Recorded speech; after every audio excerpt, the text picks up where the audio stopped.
Every year, up to 60 police officers lose their lives to criminals who use guns. So for police working the meanest streets of America's big cities, it's essential they get some bulletproof protection. So how do they make a thin, lightweight vest capable of stopping bullets? How do they do it? Philadelphia, 11 p.m. It's time for the boys from the 5th District to suit up for the last shift of the day, the graveyard shift. Ready front. They know they're facing another night of dangerous work. Over the last 100 years, this district has lost more officers to gun crime than almost any other part of America. Watch you driving out there, be careful. Fall out, have a good night, we'll see you out there. All of these officers know that coming under fire is an occupational hazard. We just had an officer killed at the beginning of the summer. You can be the next one up there. In the most recent incident, Sergeant Jeffrey Seaman also came under fire. But he was luckier than his colleague, because he was saved by an extraordinary piece of clothing. Crossing line, 322 Manheim. I ended up chasing a male. He ran into one of the abandoned buildings. We went down to the basement, so when I came around the corner, he was right there, so he just put the gun right up against my vest and just pulled the trigger.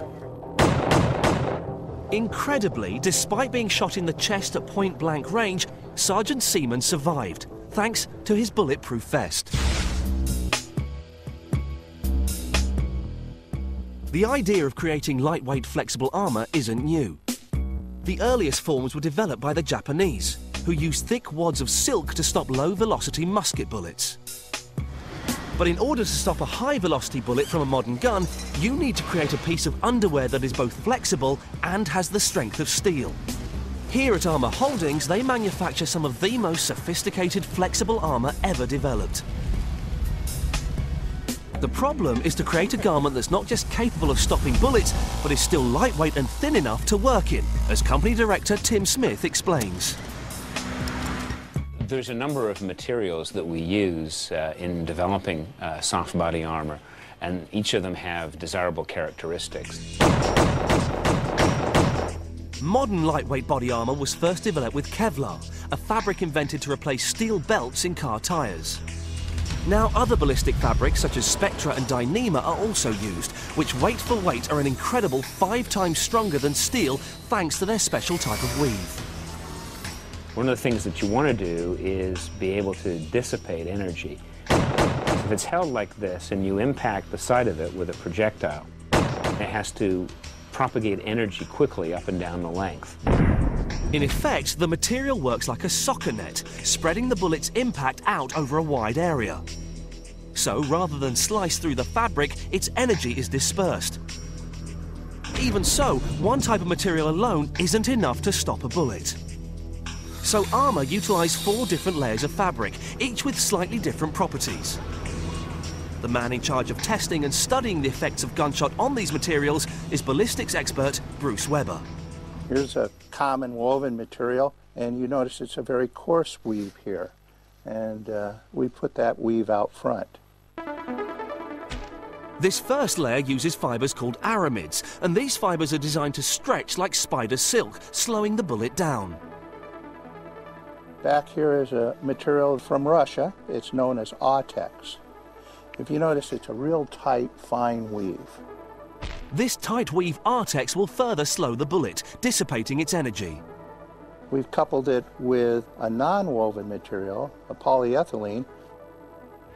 These various layers aren't just designed to slow the bullet down, they also flatten its nose, taking away its ability to slice through the final layer. Each one of these materials has some strengths and weaknesses.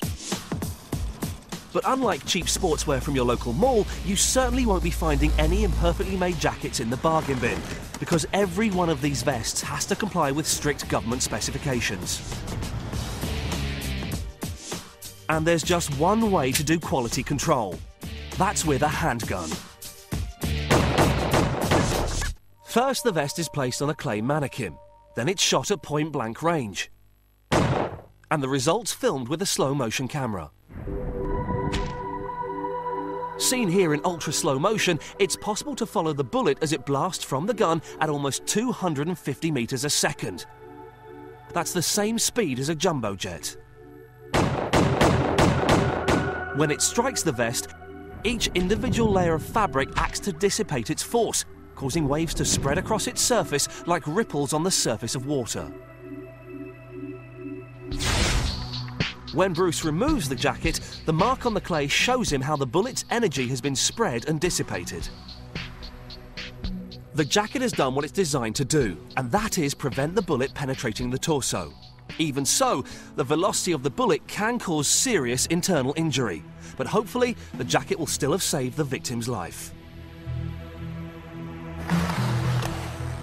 One other advantage of these extraordinary vests is that not only do they save lives, they also have the added bonus of preserving the bullet for evidence. This product truly does catch the bullet, and that's why there's probably 3,000 saves today. Armour have been making vests for the police force for 30 years. It's estimated they've saved 100 lives every year. You don't have no control over, you know, maybe getting hurt in a job, but that's the one thing you have control over. You have control over going to your locker before work and putting that vest on. And it's not the most comfortable thing in the world, but you know, it's more comfortable than a hospital bed, so you kind of, you know, just suck it up and wear it. Luckily for Sergeant Seaman, he was wearing a vest the day he came under fire. Without it, he wouldn't be here to tell the story.